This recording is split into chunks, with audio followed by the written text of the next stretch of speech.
right, so we are recording now. Thank you, Joel and Phyllis. Happy to have you here. For those of you who don't know, this is the Silvermans, and I've been in the congregation for quite a while. And on Mondays, we try to do this episode where we meet virtually so that members from home can get to know one another, even though it's not safe yet to fully meet in person at the shul. And well, why don't we just start? We'll start with you, Phyllis. If you could tell us a little bit about your background and where you're from and how you got to Richmond.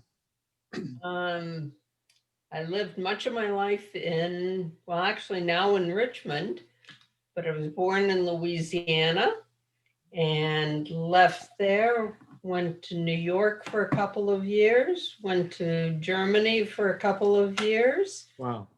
And then went to Kansas and spent a bunch of years there. Spent a couple of years twice in Israel and back to Kansas. And then to Kansas City, married Joel, and Yay. which was a very good thing. And then Joel joined MCV as a resident, and we've been here since 1971. Wow. Well, plus we spent 2 years in Japan Right. in the army. Wow. Now, I was going to ask you, Phyllis, if your presence in Germany was connected to the military, but it sounds like you were elsewhere when Joel was in the military. Yeah, no, Germany was not connected with the military. My father was an engineer. Okay. And it was probably more connected with Marshall Plan kind of stuff. Interesting. And What part of Louisiana were you raised I in? was born in Lake Charles. Okay. So I can't claim to remember much of anything about it, other All right. than I've been told the streets and sidewalks were all solid mud. Okay. And so, Joel, what's your background? Where are you from, and how did you get to Richmond? Well, I was born in Battle Creek, Michigan. My parents faked it when I asked about the birds and the bees, and they said I came out of a cereal box because that's where Kellogg's is. We traveled around a lot during my early years. My dad was a rabbi, and every time he would get a promotion in a new pulpit, we would go different places.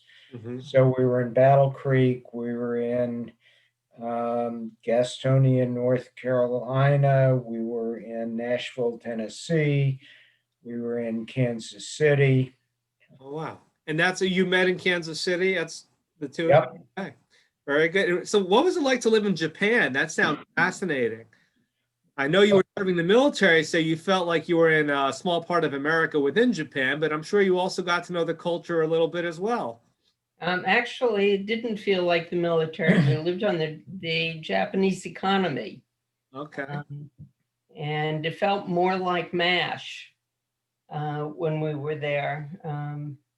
Now, we have some young viewers here. For those who don't know, MASH is a sitcom. It was on television for a long time and might not be as popular now as it used to be, but trying to bring everybody up to speed here. So, yeah, but MASH kind of accurately depicted with humor what it was like to be a military doctor. Mm-hmm. So I was chief of psychiatry for Japan. I ran the med-surg emergency room with the rest of the docs, and we lived on the economy.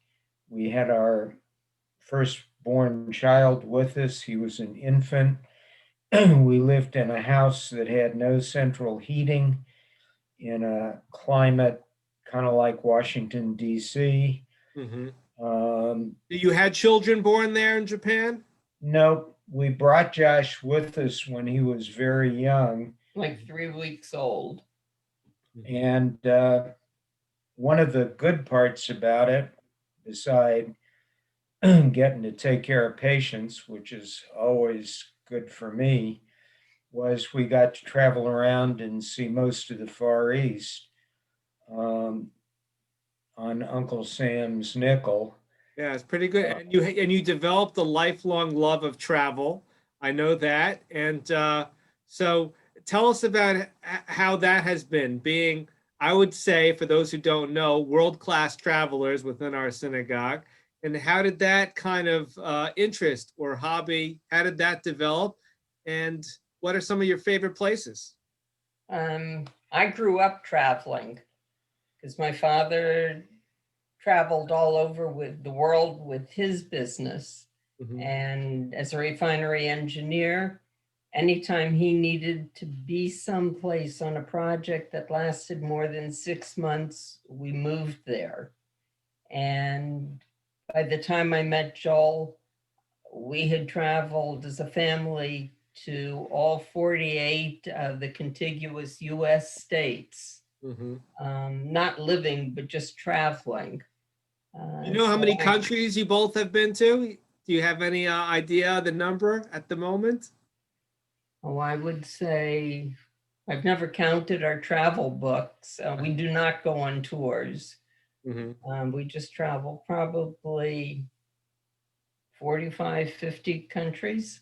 Yeah. Yeah, I did not grow up traveling. We didn't have the money. And then I was in college and medical school and internship and residency, and I was actually scared of traveling. And so Phyllis said, "Don't worry, follow me, it'll be okay." Okay. So And I did, yeah.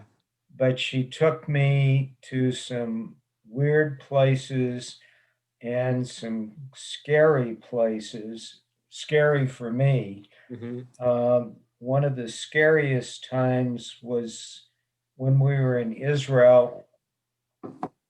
She put me, I mean, I agreed to do it, but she put me on a native bus An Arab bus.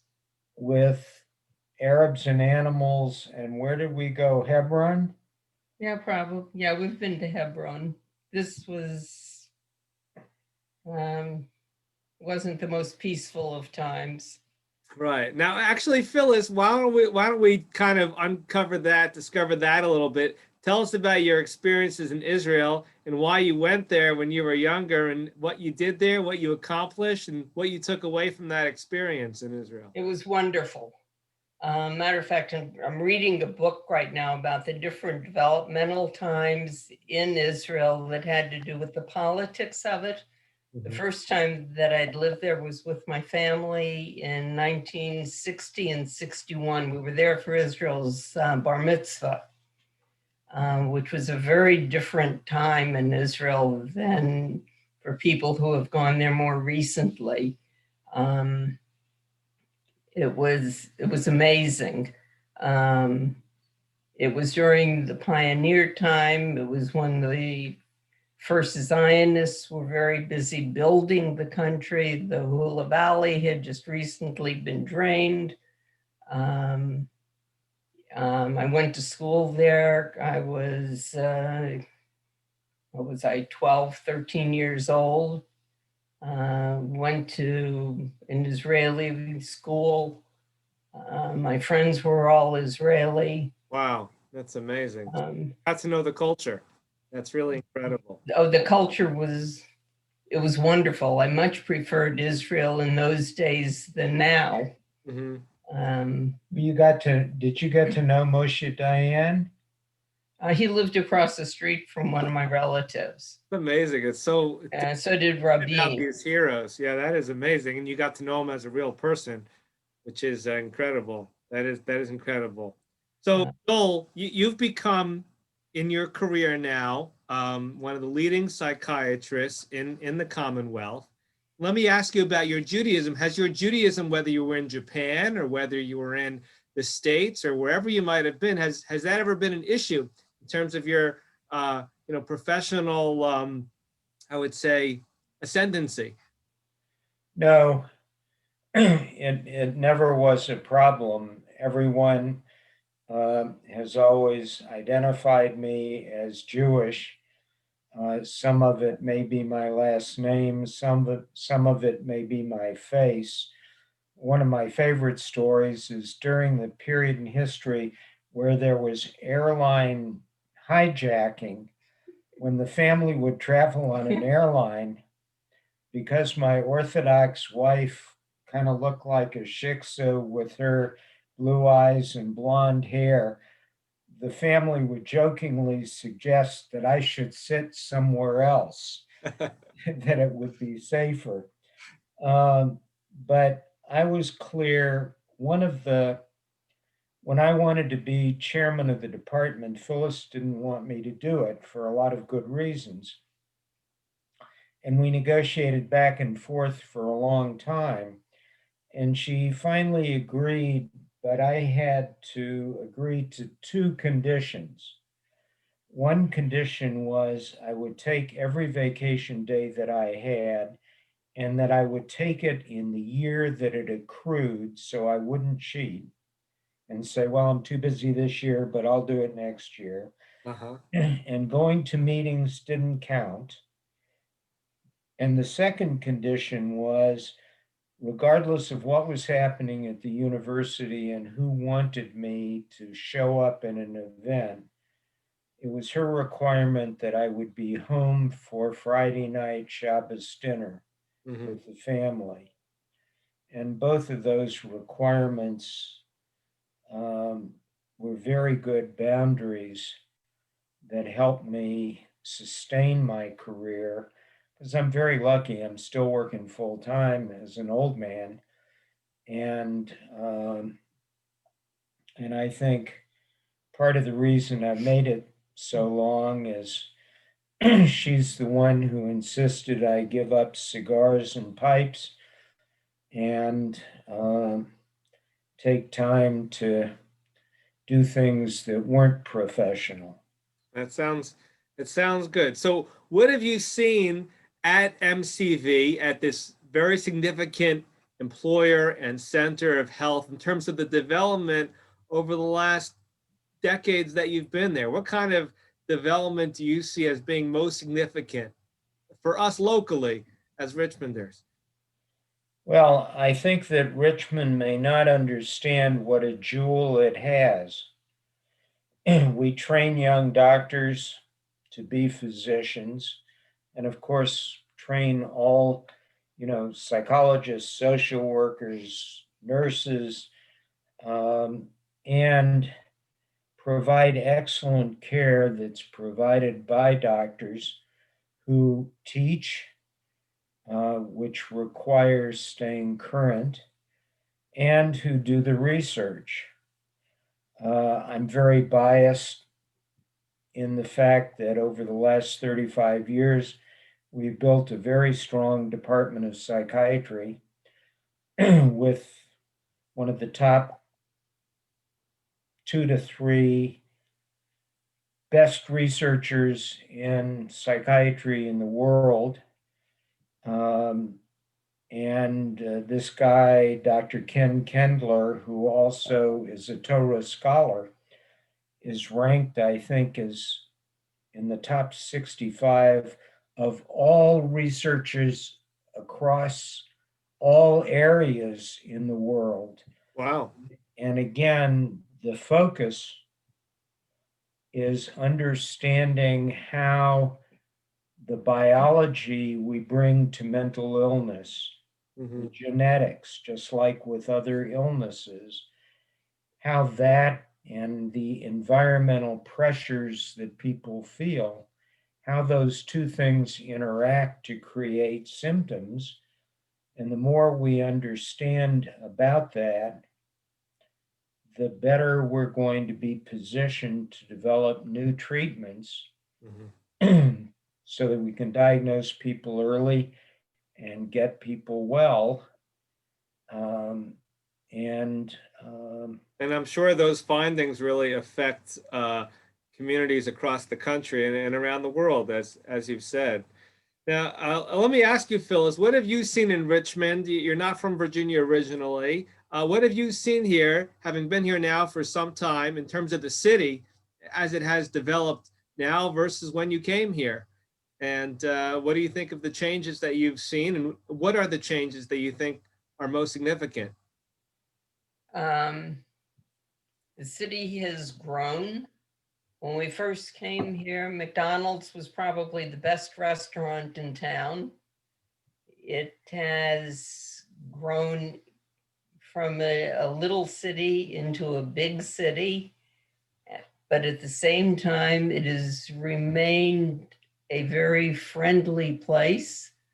I can't go out places without knowing people and feeling the same warmth that it felt when we first arrived. Maybe because we've been here so long.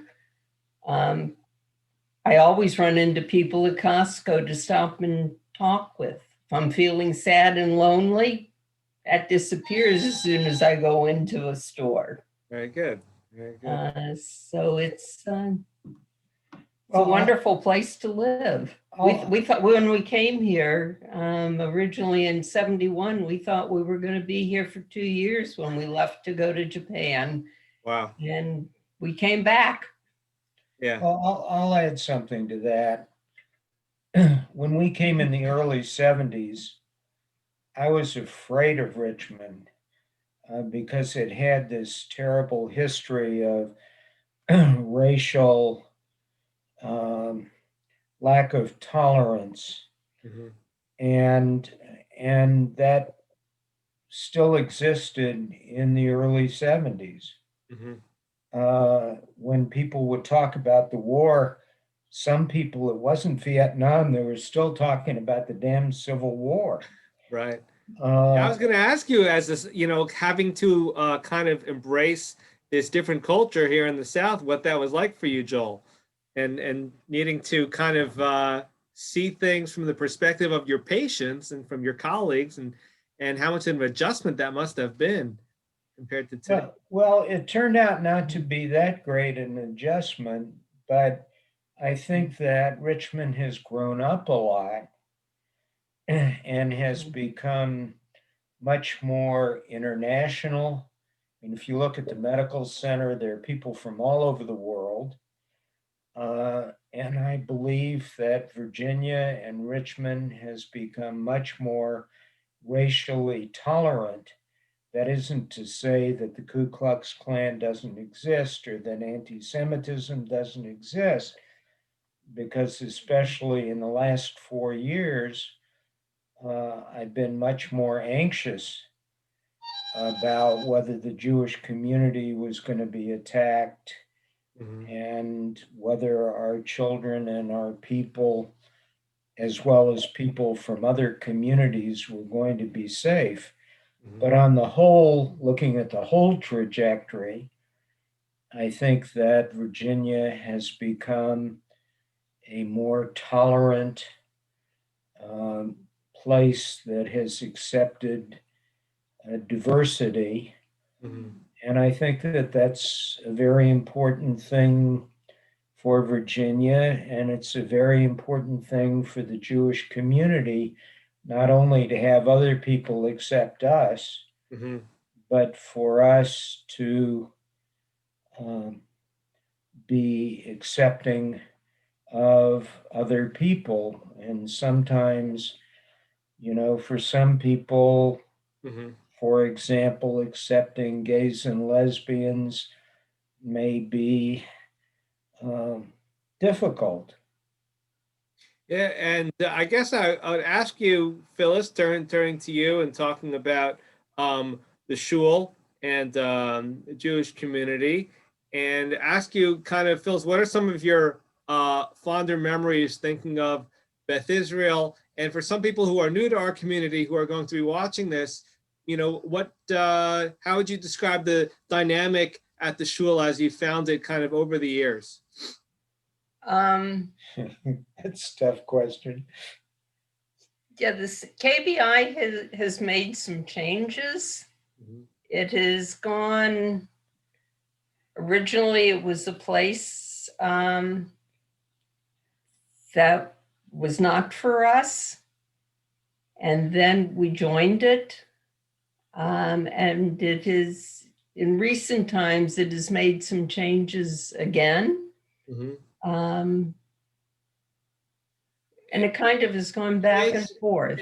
You sent your kids to some of the Hebrew school. I guess people don't know. We didn't talk about your family at all. Tell us a little about your children and grandchildren, and if they people don't know that we used to have a Hebrew school here at the synagogue as well, and their involvement as well. I guess going back in time, and I understand that you have some children and grandchildren who moved back to the area. So if you can speak to some of your other family here in Richmond. Our kids went to RTA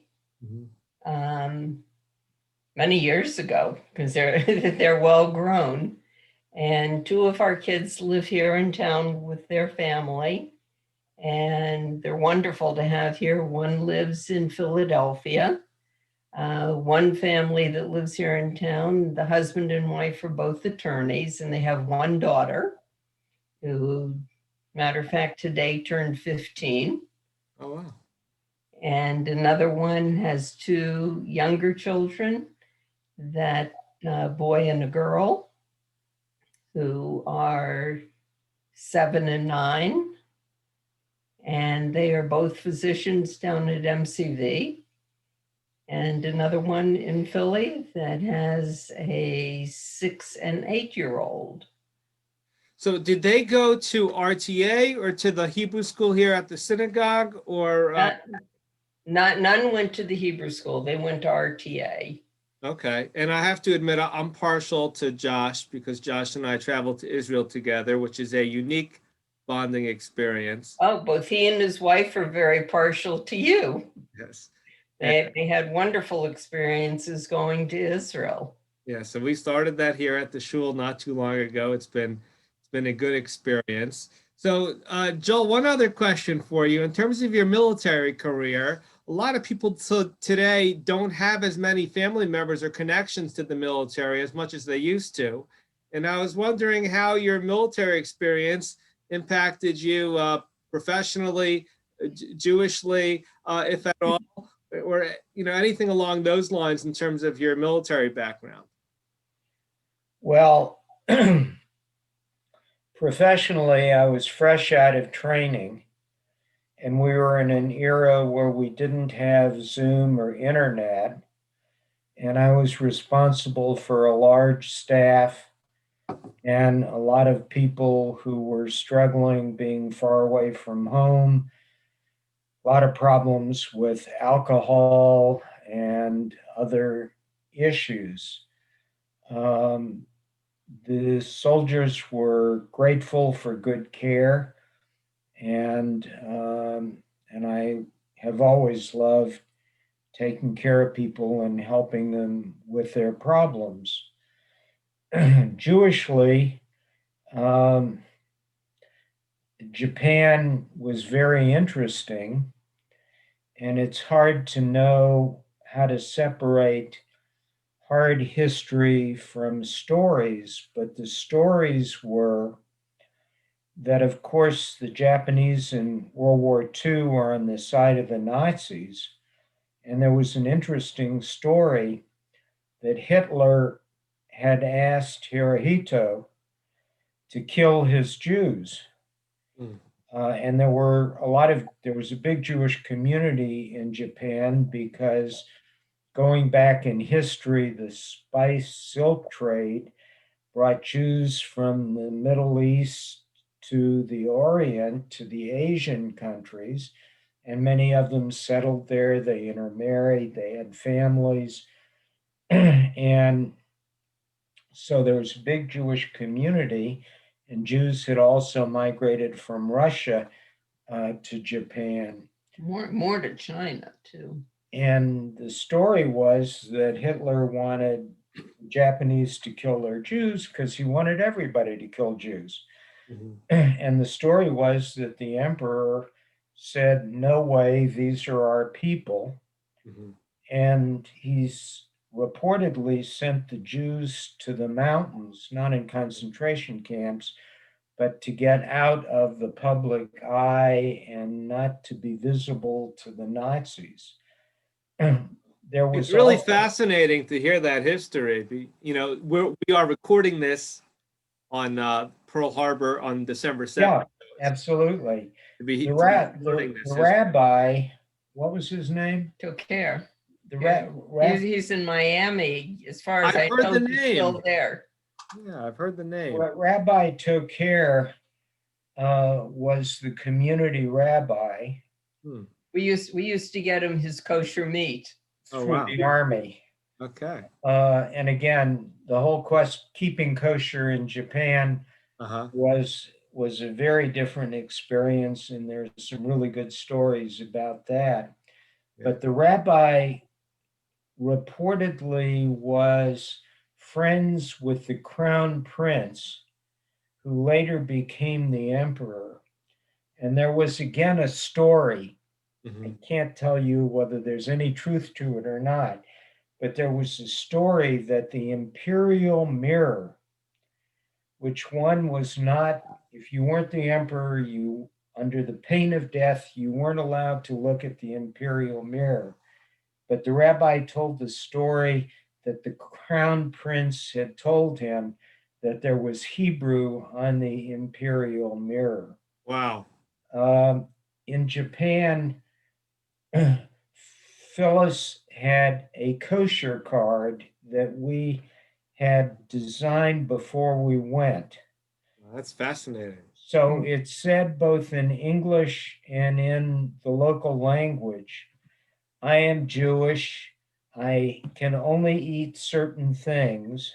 And then there was one column in English that listed what she could eat. Uh-huh. On the other side, it was written in kanji in the local language. Right. So we would travel on weekends and go into these little communities in the mountains Wow. where they hadn't seen a Caucasian, let alone a Jew. Uh-huh. And we would show up in a restaurant Yeah. and she'd pull out the card and they would read it and study it. And then they get on the phone and they call everybody in town to say there are Jews here. And That's people amazing. would show up in droves. Wow. Nothing hostile. Right. They just hadn't seen one. Right. You really feel your Jewishness there. And then they would pull everything out of the kitchen that she could eat. Uh-huh. and That I is could eat. amazing. That's very nice. And then they wouldn't charge us Any money. any Wow. money. That's incredible. And then people would get into contests Mhm. teaching us how to use chopsticks. Okay. Right. And each person had their own way of doing it. And of course, they spoke no English, we spoke almost no Japanese. There you So go. it was an exercise in empathy. It's amazing to hear that history, and we often don't tell these stories enough. Unfortunately, sometimes people know about the negative stories, but not the positive stories as much as they should. Now, one last question: which country of the dozens that you have been to had the best skiing for you? I know that was an interest or had been an interest of yours.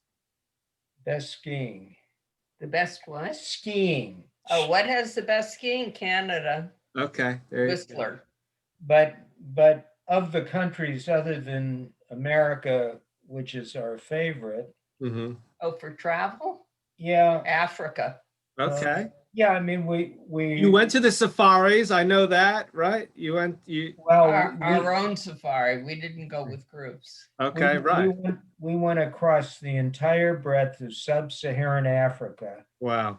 with our son, sleeping in a tent without a guide.